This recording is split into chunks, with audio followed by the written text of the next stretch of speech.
Hey everyone, welcome back. If you're new here, my name is Lauren, and today I'm going to be talking about everything that I read in February.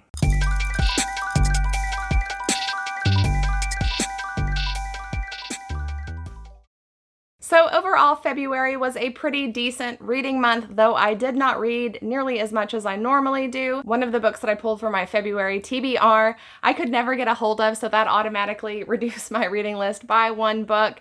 That being said, it worked out all right for me since February is a shorter month and I was just kind of busy with personal things and my work and other stuff. So it worked out all right for me in the end. I ended up reading a grand total of 1,925 pages. I started 5 books, completed 4 of them, though the one that I didn't complete was not actually a DNF. It is a book that I'm still in the middle of. By the time this video comes out, I will very likely be finished with it. So I wanted to go on ahead and talk about it a little bit in this video, though I will probably still include it in my March wrap-up as well. As far as ratings go, I had 1 2-star, 2 3.5 stars, and my very first 5-star of the year. Pretty exciting. And then the book that I'm working on right now, I think it's going to be a pretty high rating. I don't know if it's going to be a 5-star, but if it's not, it's going to be pretty dang close. So as usual, I think I will start with the book that I liked the least and work my way up to the book that I liked the most. That way we can end on a high note. Let's just jump right in and talk about everything I read in February. All right, so the book at the very bottom of the list for me, unfortunately, was We Need to Do Something by Max Booth III. I really did not like this book, so if this is one of your favorites, if you really liked it and enjoyed it, you might want to skip past this. I'm going to try not to rant about it, but this was just not the book for me at all. If you love it though, if you really enjoyed it, that's completely valid. I don't think less of anybody if they did, so please don't take this personally. This is I would call this kind of a thriller horror story, and it's just a quick little read. I read this in one day. And it is about a family who there's a storm coming, like a tornado coming, and they all end up getting trapped in the bathroom of their house. This is a very unhappy family. They are on the verge of splitting up and just kind of like not good people. I was really looking forward to this book, but unfortunately it just did not work for me. And the main reason was that for me, this book was just a little too far-fetched. I could not buy into it. And this family being trapped in this bathroom, I did not believe that there was no escape for them. And I get that they're calling this book like domestic nihilism, and it's supposed to be this kind of unique subgenre of horror, I guess. If that's what it's supposed to be, then it achieved that, but the characters were just like way too unlikable and indulgent in their misery. There was just no character in this book to kind of get behind or root for. I just think that if that really is some new subgenre I have discovered, it isn't for me. This book just sort of irritated me. I don't really have much more to say about it than that. So I don't know. Unfortunately, it was 2 stars for me. I don't really recommend it unless you're someone who really enjoys books with kind of terrible people who are sort of happy to give in to their misfortune and their misery and give in and give up. If that's for you, then if you like that sort of a thing, then absolutely go for it. Otherwise, can't say I would recommend this one. So yeah, 2 stars for We Need to Do Something. Next up the list, we have Stay Awake by Megan Golden. This is the book that I read for the Buzzword Challenge. This is kind of a thriller, I would say. This is the story of a woman who she wakes up in a cab. She doesn't remember how she's gotten there. On her hand is a note that she's written to herself that says, "Stay awake."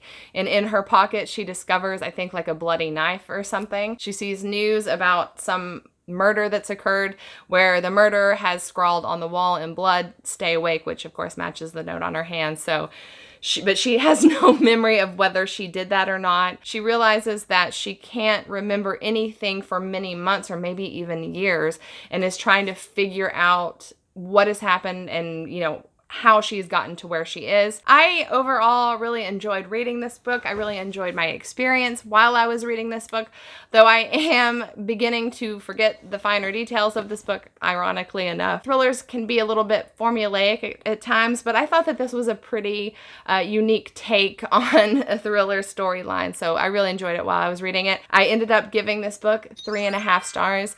I rounded it up to 4 on Goodreads, though I think I may end up taking that back down to 3 because whenever a book leaves me this quickly, that's that's not really a great sign, especially because I only read it a couple weeks ago.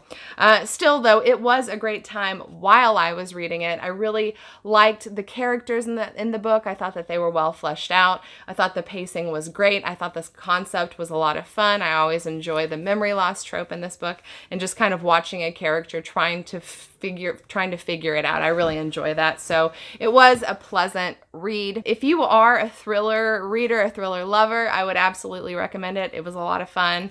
But yeah, just kind of a middle of the road thriller for me. So 3.5 stars for Stay Awake. Next up the list, we have The Patience of a Dead Man by Michael Clark. This, I believe, is the first in a series.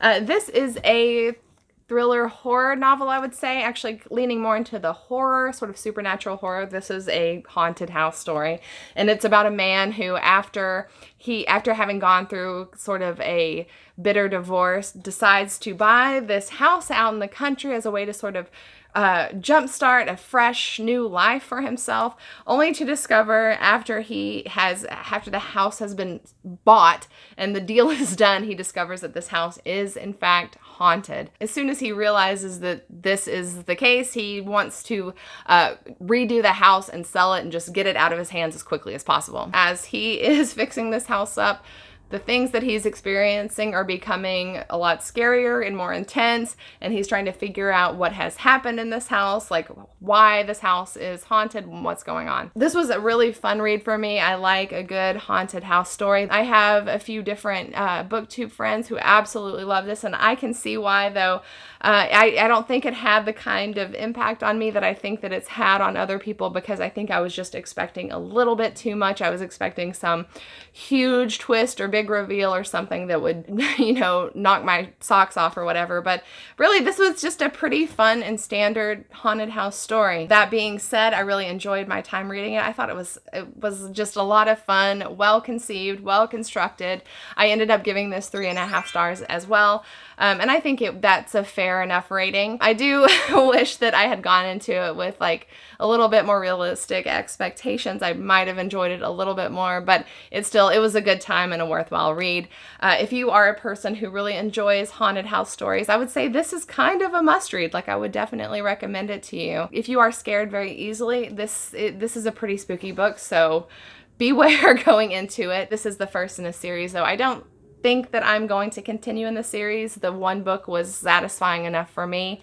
But yeah, definitely a good time, and I would absolutely recommend it. Next up on the list is the book that I am still in the middle of, and it is Death's End by Cixin Liu. This is the first book in the Remembrance of Earth's Past trilogy, and as you can see, I'm getting pretty close. I've read enough of it that I feel like I can talk about it a little bit. This is a hard sci-fi series, and that is why it's honestly taking me so long to get through it. It has very in-depth sci-fi or like scientific jargon in it, and you do kind of need to follow along a little bit to fully appreciate what this book is trying to do and what the series is trying to do.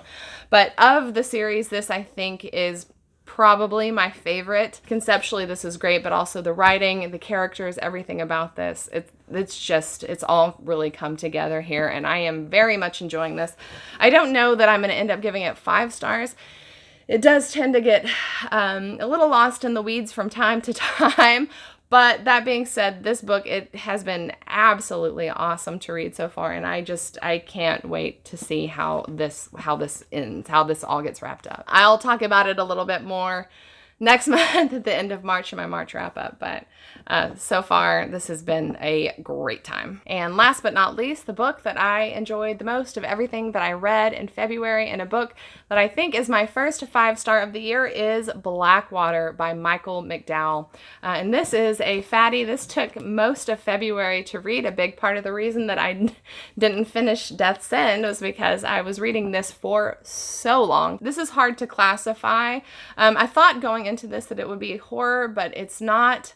It does have sort of a dark fantastical element in it, but really this is almost like literary urban fantasy, but it's very epic. It's this huge family saga that spans like 50 years.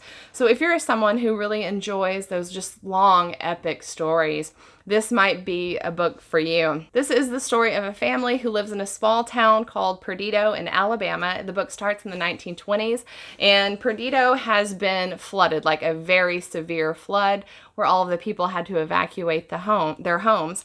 When the book opens up, there are a couple of men in a rowboat just going through the town looking at the buildings to kind of see what the destruction has been.